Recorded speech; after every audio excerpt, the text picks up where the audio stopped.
So welcome everybody. This is the panel where we're talking to our special guests, Steve Sterling and Franklin Cofod, producers and directors of Voltron, Defender of the Universe, back in 1984. Woo! Let's give them a round of applause. The first thing I want to do is I want to acknowledge Peter Keith, and I know that there was a rift, after the shows were made, one thing or another,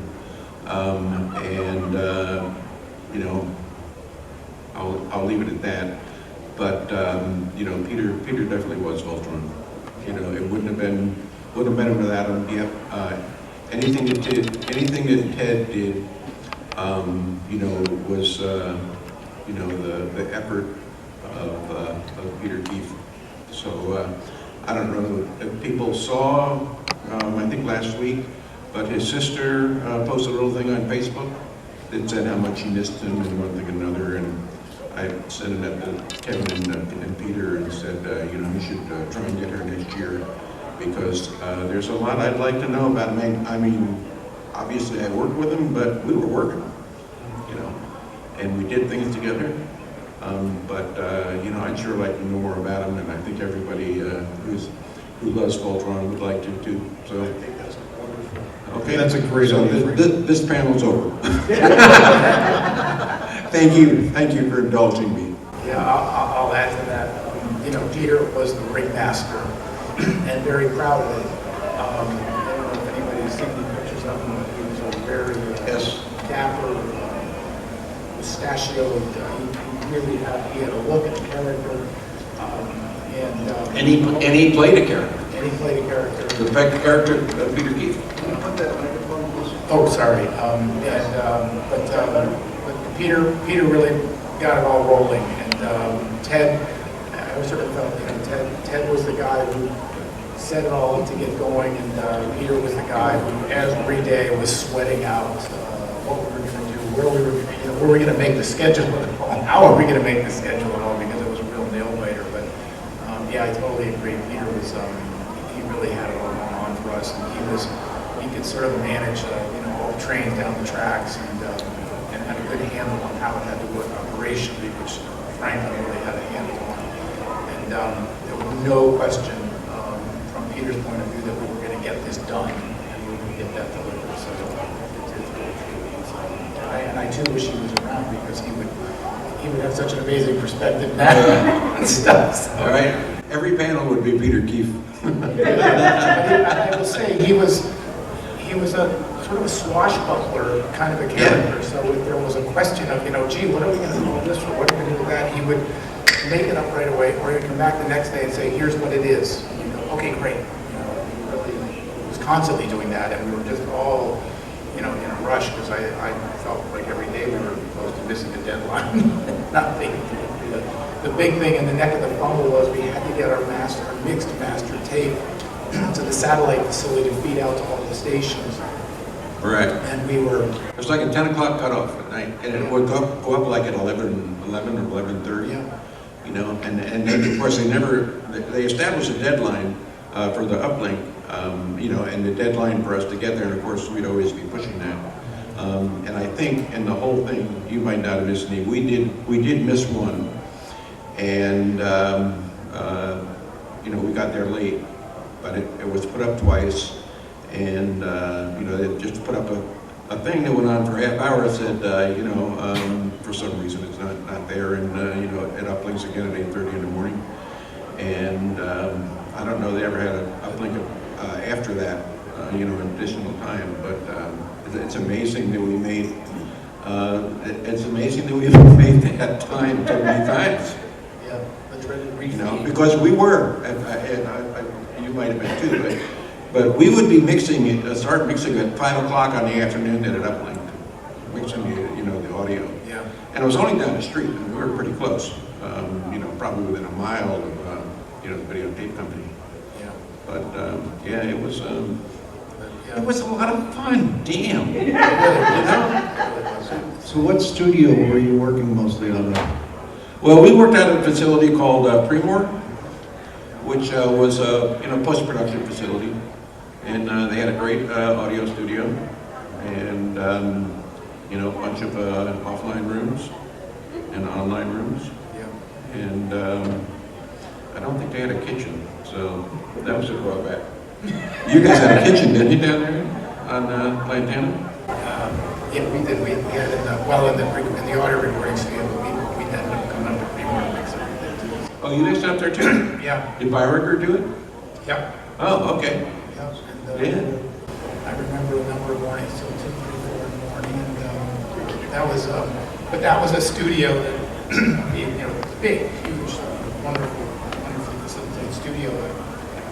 Because we were going in stereo, the first one in stereo, the big selling of this very unknown property. A lot of stations, the station now could broadcast stuff in stereo, and everybody thought that would be a whole new thing for everybody. And most people were like, how do I make my TV stereo? How does that work? And we were doing these great mixes in stereo, but you'd be in this recording mix facility, and it had the big speakers, and it was extraordinary. You could hear everything, and then I was sort of like, can somebody go get me a little 6-inch oval speaker that we just put here so I can really hear what it's going to sound like at home? What's it going to sound like on a Sony Trinitron? Yeah. Seriously, that was the bottom line. Yeah. You know? And not to interrupt, but you know, we would mix it that way, you know, and then when we were finished, then we put on the big speakers, and you know, it was then a real experience. Yeah, it was good fun. But it was a nail biter the whole way. Yeah. Everybody, we were all very keenly aware, and again, Peter Keefe was cracking the whip there. Because we, you know, and Michael will tell the story, and it was interesting to hear him say it when we were talking last night, that it was very unusual to be having voice actors record a script to time, not to picture, or to cut picture to their voice. So that's how up against it we were. We would come in and, you know, we'd have a line or something, and it'd say, you need to say this in 2.8 seconds. And 0.8 was the decimal point was a big difference of fitting stuff in.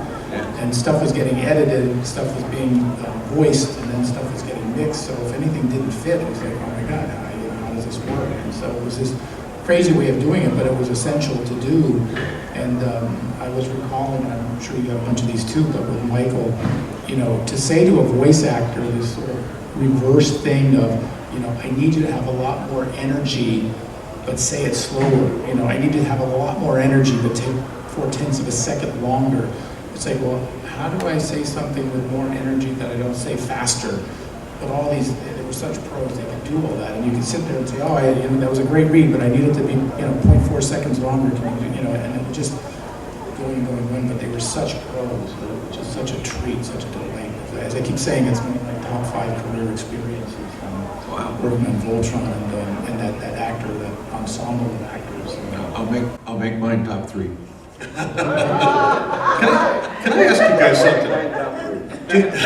To give each of you some perspective, if you didn't pay attention to the end credits of Voltron Defender of the Universe, the very first title card that displayed was either of these gentlemen's names, but never both in the same episode. So each of them produced an enormous number of the episodes. Obviously, it was divided not quite evenly, but I believe Franklin has about 70, and you had about 50, give or take. Yes, I took notes on that stuff. Anyway,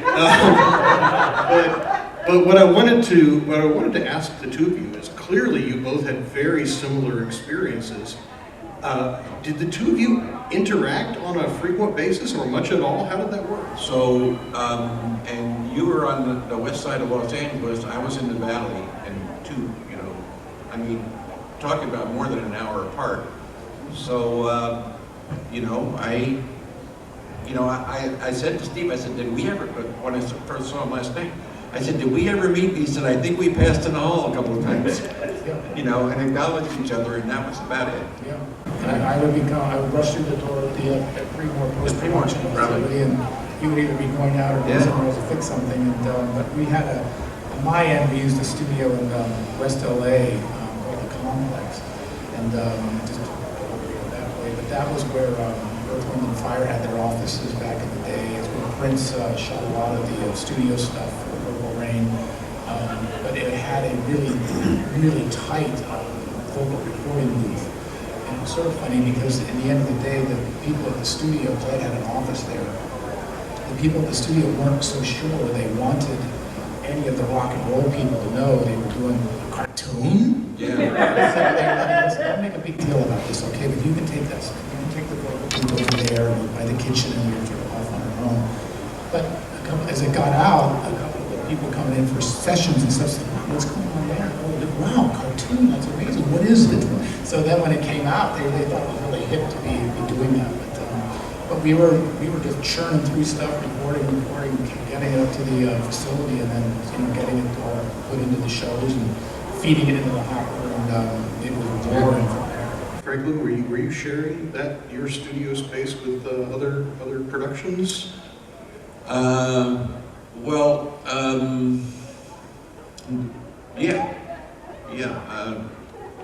definitely, yeah. The dialogue was all our dialogue was recorded at a sound studio in I guess it's West Hollywood now. Sound Services Incorporated, and that kind of thing. Animated series, commercials, that kind of thing. That's their forte. That was back then. I mean, they are now a big, video post-production facility. At least they were 6 or 8 years ago. So Pre-War was a big building, and it had a lot of editing rooms in it, and there was a lot of other work going on there. We were just a client. Yeah. I was going to ask a quick question here. Franklin, you once said that had it not been for the sessions that you had with the voice actors doing that recording, you probably would have gone crazy. Is that true? Well, the initial plan and the initial budget was that I was going to do all the shows, so all 125, and we started 2 months late, probably, and it was brought up that so if I did all the shows, then I had a woman who was a producer for Chuck Jones for 12 years. She was going to actually, be what you might call a showrunner today, Mary Roscoe, right? And, I would, take care of the stuff on top of that, a lot of it below that. But mainly what I wanted to do is I wanted to direct the actors, because that is the greatest comedy session that you can ever go to. And if you have a pain in the ass production where you're working 16, 18 hours a day, it's nice, 2 or 3 times a week to go spend an afternoon with people who only want to be funny. Okay? So that was my selfish thing. So when Steve came along and they broke it up, the shows, and I already started doing line shows, and I had done, the initial pilot was a vehicle show, by the way.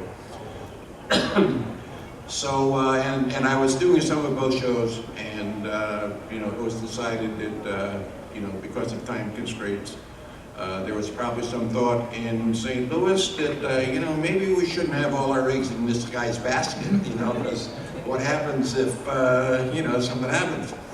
But in any event, Steve then took on, a bunch of the line shows, and I did the vehicle shows. But when we came and had that discussion, when Peter and I had that discussion, I said, okay, well, give them the vehicle shows. He said, well, they're really hard.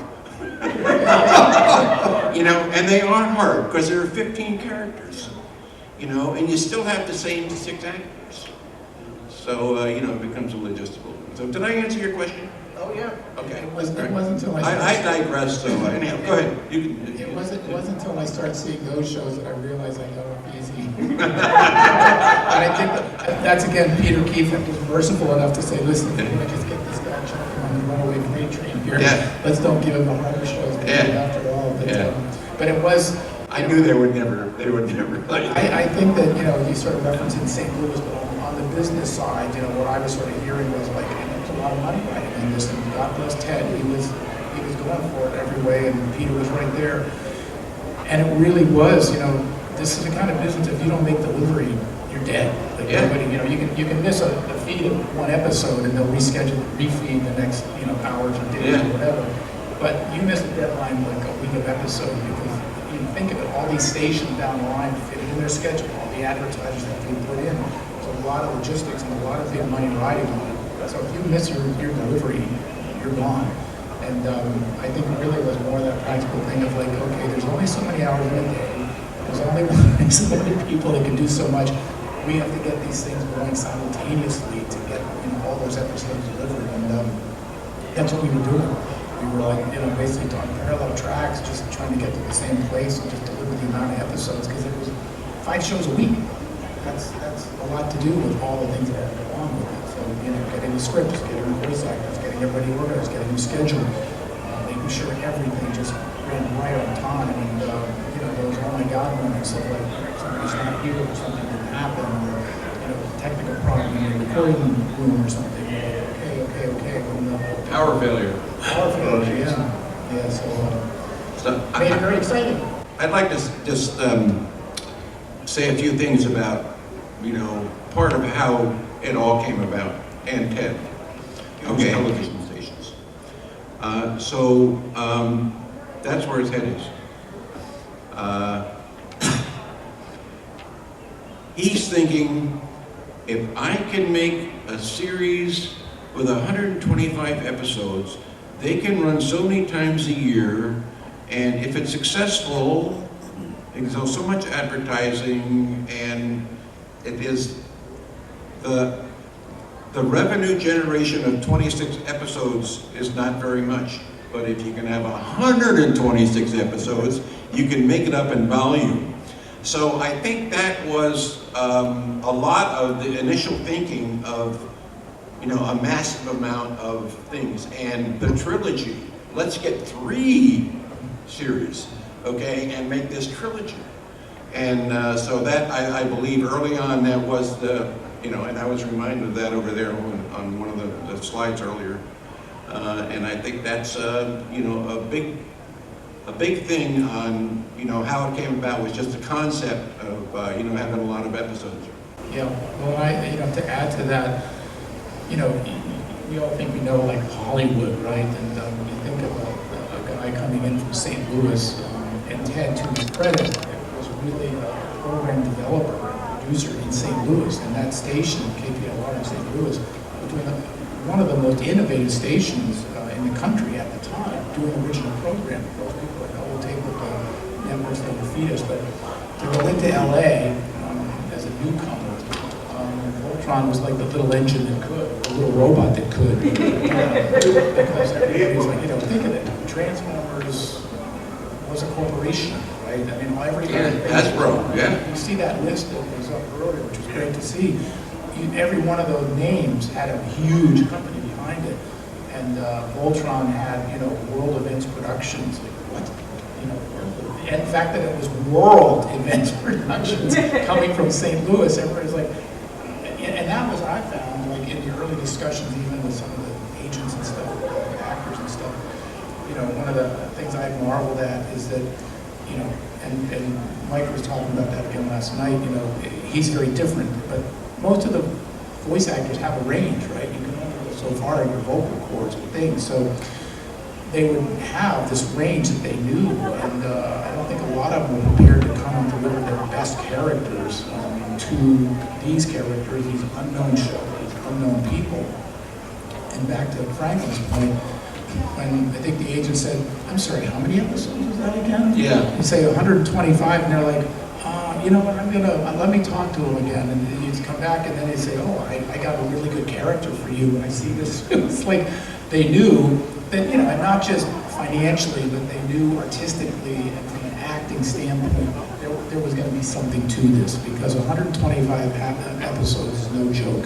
It was booked on the air, it was going out, and they really delivered a real sense of pride of acting. And like you say, when you got into these sessions, it was just laughing and cajoling, and because you're now with these actors that are basically improvising. Basically comedians. Yeah. And they were back in the day, the world was running pagers, right? So you listen to these guys, and, oh yeah, I got to get out of here. I got to go to a Budweiser commercial. You know, I got to go to a Chevy commercial. They were always on to the next thing and create these characters. And I told this story with Peter Cullen was out in the kitchen areas, we went way to the recording room, and he was doing these weird things. I went to just like he was gargling. You know, I said, what are you doing? I thought maybe he's losing out.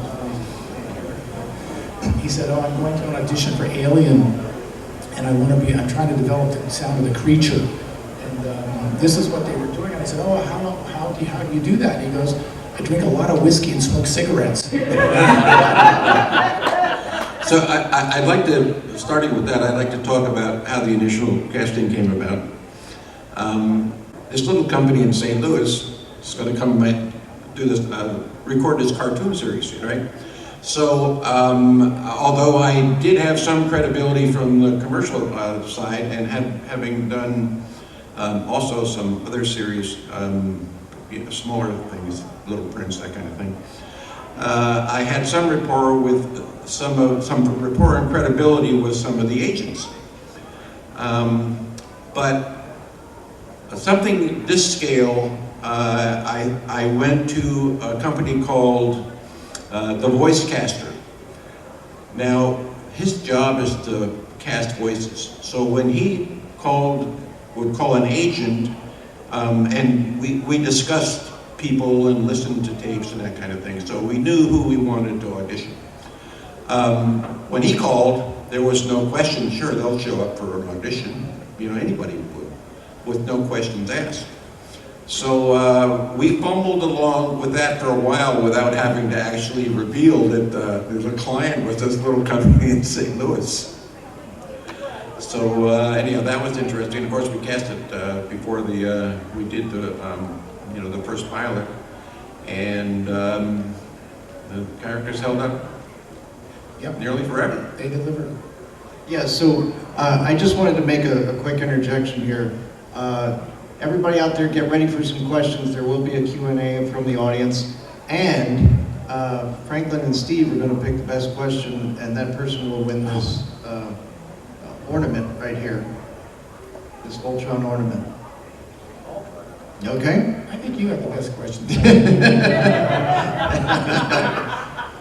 All right, so I wanted to get back to this because yes, you did get like 6 of the best actors out there, which is awesome. Okay, and to this day, they're even more legendary than they were before. Yeah. And then another big piece of this was the music.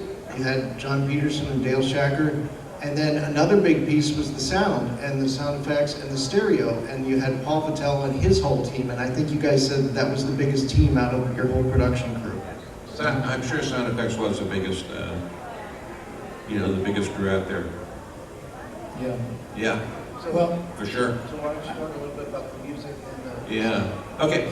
Well, the music, the theme song was, or the theme music was done by John Peterson in New York, and I still don't know a lot about him, but I'll embarrass him and just say he's a jingle guy. He writes jingles. and jingles for everybody are. Yeah, I don't know.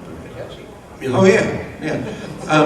And does commercials and all, but he'd never done a series or anything. So he did this awesome theme, and talking about holding up, there's a piece of music that's held up. And so he's also contracted to, write music for the series. And after, a few weeks he's not delivering anything, so I suggested that we send Dale, who I wanted to do the music, and who eventually did, and sent him to New York, and he and John composed the first session, the first music that we used. And the thing about music for a cartoon series is that you have this theme for each character, and you have intros for them. You have bridges to bridge it to other music, and then you have endings. Okay, so it's very structured. So the incredible thing about Dale is that he actually did the editing too, and he was intimately involved in everything, and he had such great taste And he and I argued all the time because I said, okay, here's how the music works. You start at the beginning of the main title, and it continues until the end of the end credits. And he said, no, you have to stop once in a while. There has to be some drama. There are points where people, and I said, no, it just drives from one end to the other. You know? And that's part of what happens at Voltron. We used to say that you could take a series that's an 8 and have good music. I mean, a series is a 6 and have good music and make it an 8 very, very easily. Yeah. And so the music is the music for the series, and I'll give more than half credit to John Peterson for just setting it up with a theme song. All of the resources of all of these things and all of these people were put together in a way that was really intended. It wasn't going to be this cartoony little thing. It wasn't going to be this kind of sounds of cartoon characters.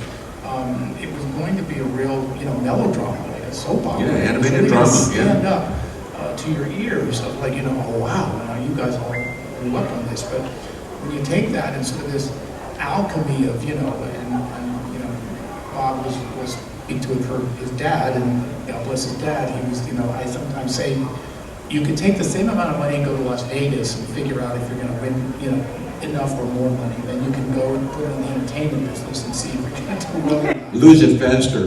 Yeah, exactly. It's a quick return. But the point is, then you get all this alchemy. No one could say, if somebody could tell us how to do this, we would pay them handsomely to tell us. And you see somebody who's taking the risk and shoving all this on the table, getting all these things in motion, and not a single one of us can say, yes, this is going to be a hit. I know it. We all said it was. We all feel like it was, and we know what we're putting into it. We really don't know.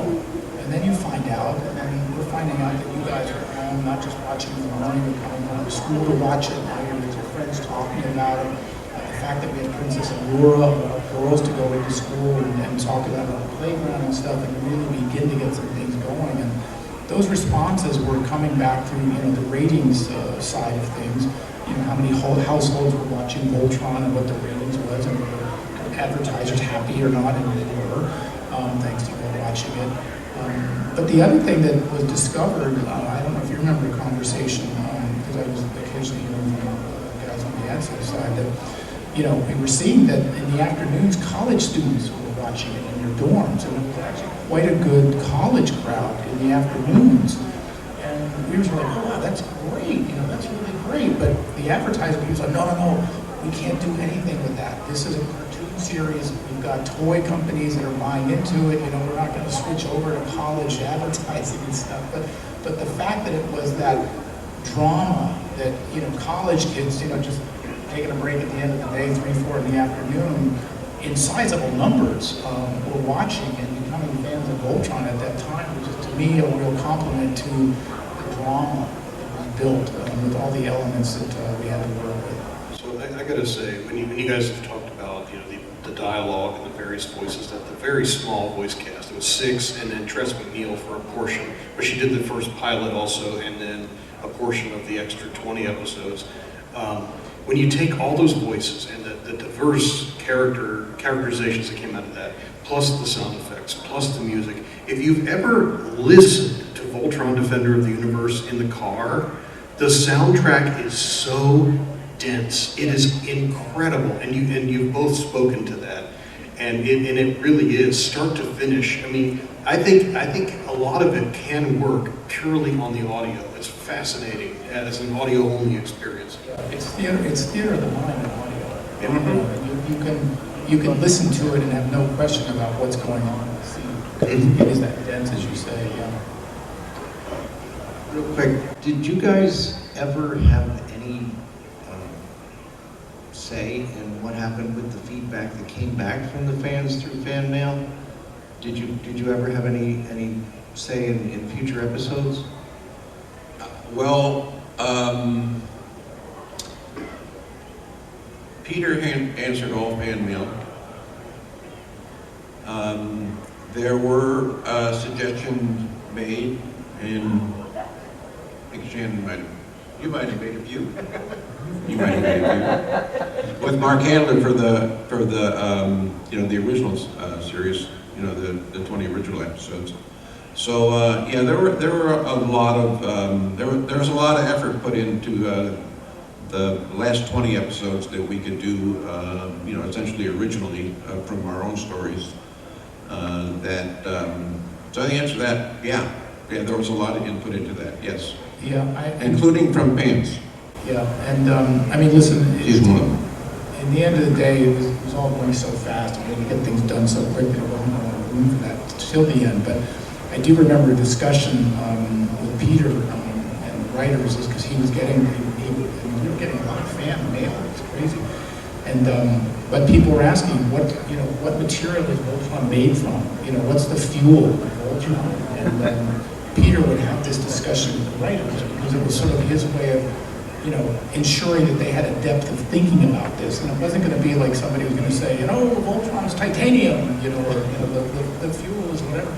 But he recognized that having that conversation was just giving more depth of thought to everybody about, you know, do we know everything about our star character?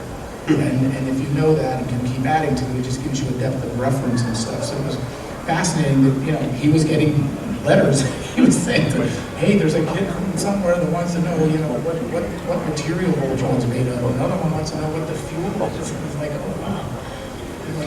Ink and paint. Have the fans ask some questions. So, okay, we'll start here.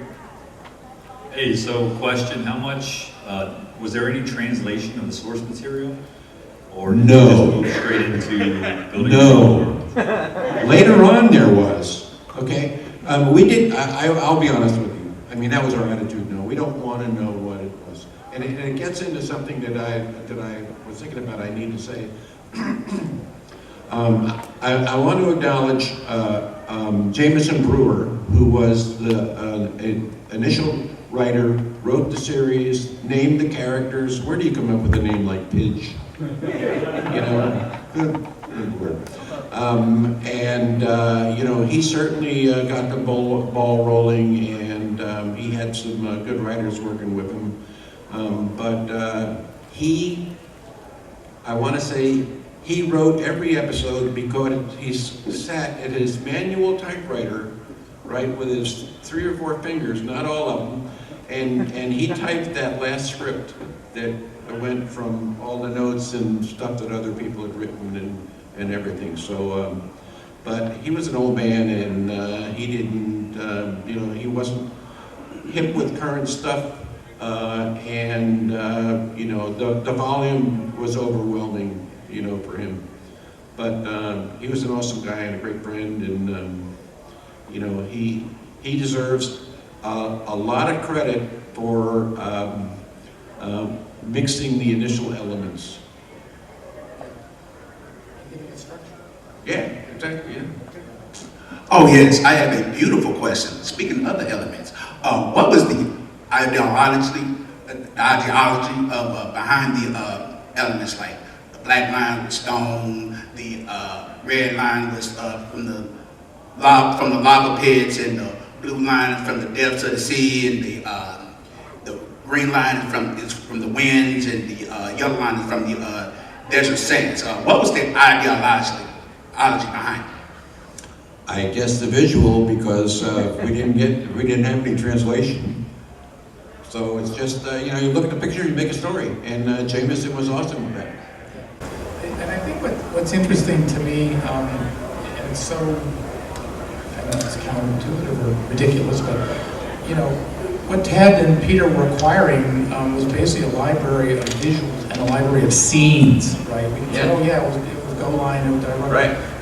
But in Excellent the end of the day, comment. when it came in, you could look at this stuff, and eventually, I think Jameson sort of caught on as he knew characters. He knew we had scenes of these characters, and he knew he could pretty much write anything, and we could find a scene. Right. We can steal from anything. And so we could, and I think that to me is one of the underlying things, because I do think, I don't know if you experienced it, initially, certainly in the LA community, it's like, oh, these guys are doing, you know, an overdub, you know, they're just doing an overdub, right. you know. Speed racer. It'll go nowhere, yeah. And what happened was that I think Jameson sort of caught on to it, Peter knew it, and then the rest of us were sort of, okay, this is how it's going to work, where we could just pick scenes, and because we had what the characters, their mouths were moving, and their mouths were moving for 2.8 seconds or 6.3 seconds. So Jameson really knew he could sort of literally put words in their mouth and structure some things, and he was really, he was old school, but he was old school in a way that he knew how to bring structure, and he knew how to hit the beats, even in a half-hour format. And a half-hour format at that time was really 4 minutes, not for commercials and stuff. So that part of it was really something that really came together that way, very differently than what anybody. And I think everybody was really surprised that, oh my God, these guys have turned this into a real drama. Well, Jameson and I worked on Battle of the Planets together. So we had a good education to get started. I was wondering if you had a favorite scene or episode. I think I have a favorite line. I think it was Hagar saying, "I don't do windows." I always thought that should be a Mac commercial.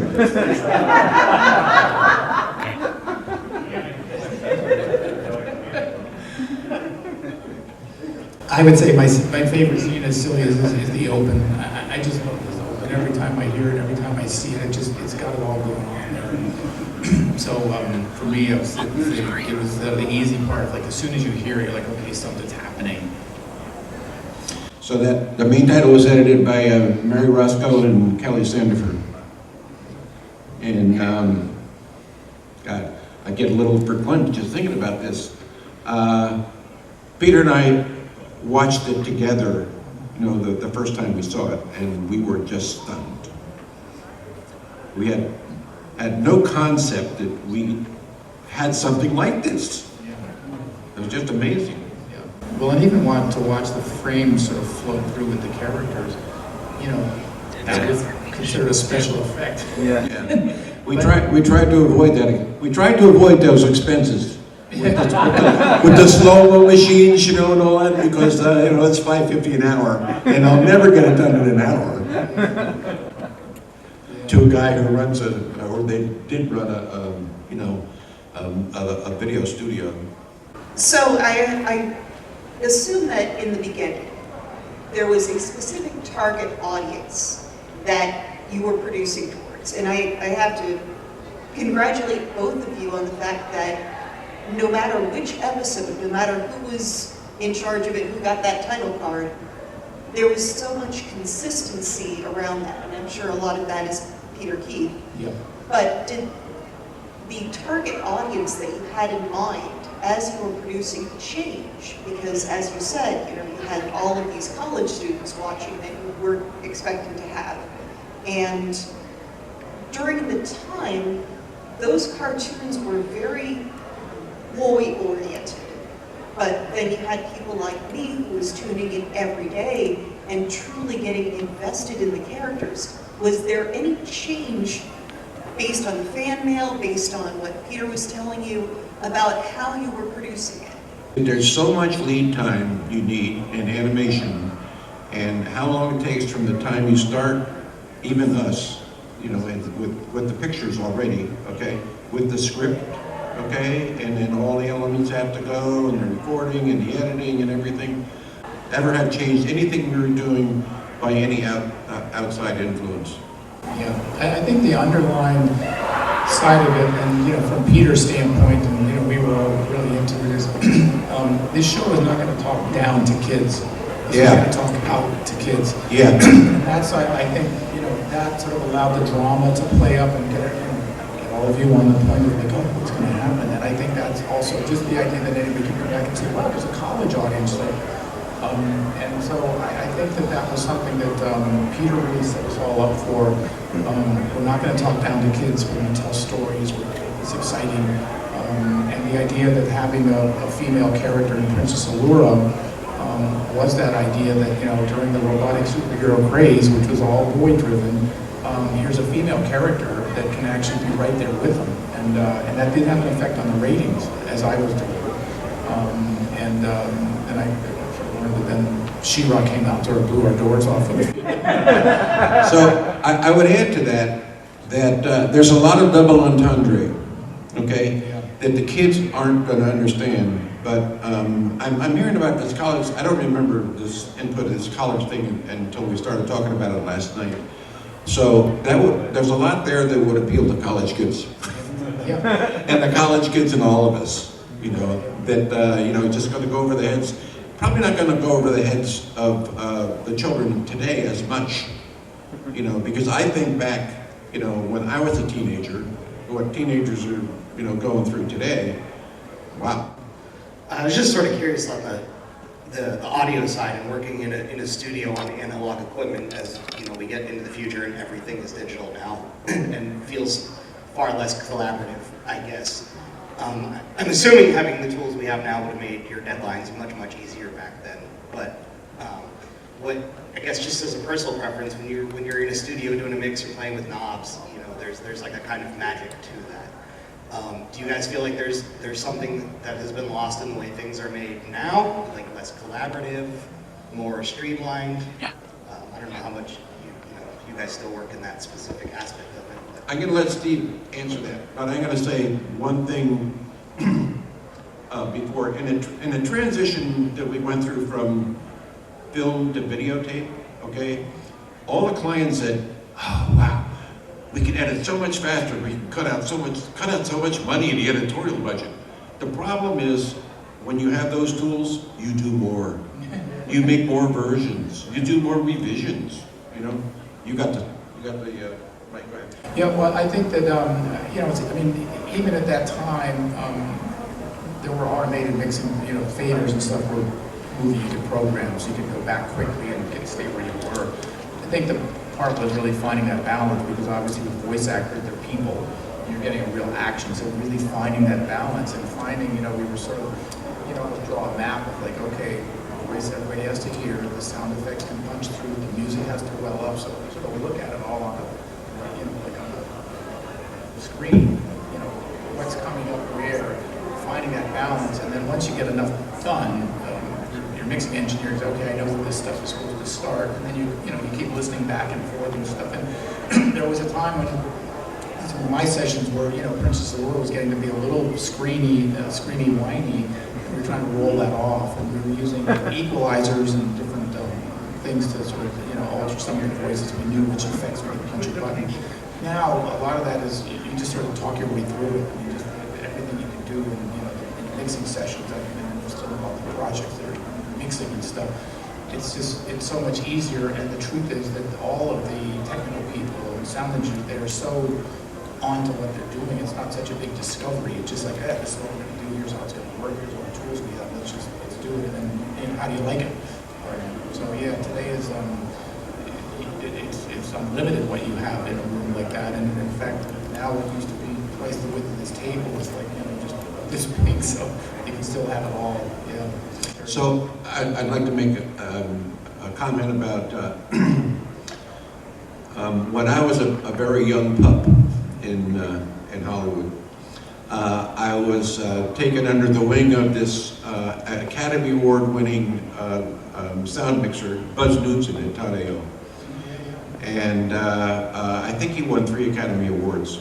And so there was an equipment breakdown or something at 7 o'clock at night, and he took 3 or 4 of us to dinner, so we were talking. So I asked him, what is your criteria to judge, audio? What do you do? He said, well, the first thing I do when I walk out of the theater is I say, could I understand the dialogue? So that is the basis of all of it.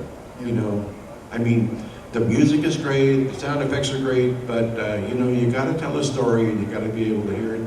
And I think more and more as the years have gone on, unless it's my hearing, and I'm realizing more and more in the last couple of years that some of it is my hearing, but I don't understand how people can put stuff out that where you can't understand what people are saying. And then you're told, we'll just adjust this or tweak that on your Yeah, TV. I'm talking about in the theater. Oh, yeah, Yeah. but same with television. It's amazing. Some of us can't help it. Okay, I think that's all the time we have for the Q&A questions. So I wanted to ask you two, what was your favorite question? I defer to Franklin. Oh, wow. Okay. We have a judge in the back room. I would say Steve, who had a really good question in the last panel. Okay. Okay, all right.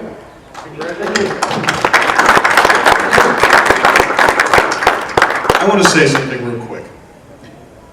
Where else can fans of a cartoon that meant so much to us as children of any age 40 years ago and now get a chance to interact, not just here with the Q&A, but in anywhere around here as they're walking around? The two people who, under the direction of Peter Keefe and with the vision of Ted Koppler, made it all happen. None of it would happen without this gentleman. And we are here. This is such an amazing thing to see both of these people side by side who made these shows happen. So I want to, on behalf of everyone here, thank you both so much for being here at VoltCon 2024. I'm saying the flip side of that is, when I tell people, oh, I'm going to Indianapolis for a Voltron fan convention, VoltCon, and, you know, it's shocking to me how many people know Voltron. I mean, I would even in the meetings, oh yeah, and it's Voltron, oh, Voltron. But what's fantastic about what you're all doing is you're keeping something alive and relevant, and a lot of other things aren't doing and can't do, and it's really a compliment to, you know, you guys, and obviously Kevin and Patrick, who are just carrying this thing through and keeping it going as it is. And I'm very humbled to be here because, really? Wow, that's amazing that they 2 years ago when I first came, I was like, oh my gosh. And the passion that everybody has, it's humbling to me anyways, to go, wow, something that we did as a career, a job we had, and put our passion into it, and it was 16, 18, 20 hours a day, but really had an impact on people, and it's really, really gratifying and humbling to see that. So thank you all. Thank you guys for keeping it together like you are. It's cool. Thank you. Especially Marc. Especially Marc. No, stop it. Yeah, Marc. No. I mean, Lex Voltron is part of all of our lives. And I mean, how many? Maybe you don't want to answer, but. So, how many views do those podcasts get? So we have a total of 750,000 views at this point. That's YouTube? That's just the podcast. That's the podcast. That's just the podcast. We've had millions of views on our YouTube videos, but that's, you know, there was one video that really eclipsed everything else, and that was... Must have been mine. that was one of the toys that we reviewed. Okay, so I don't know what happened that time, but it just skyrocketed. But we saw obviously a surge during Voltron Legendary Defender, and there will always be those types of things when there's a current show out. And that was the only time during the whole time that we've been on Let's Voltron that there was a current show out. So this started after Voltron Force, and it included VLD, and soon it will include a live-action movie, which we're all looking forward to. So, thank you again to Franklin and Steve. Thank you.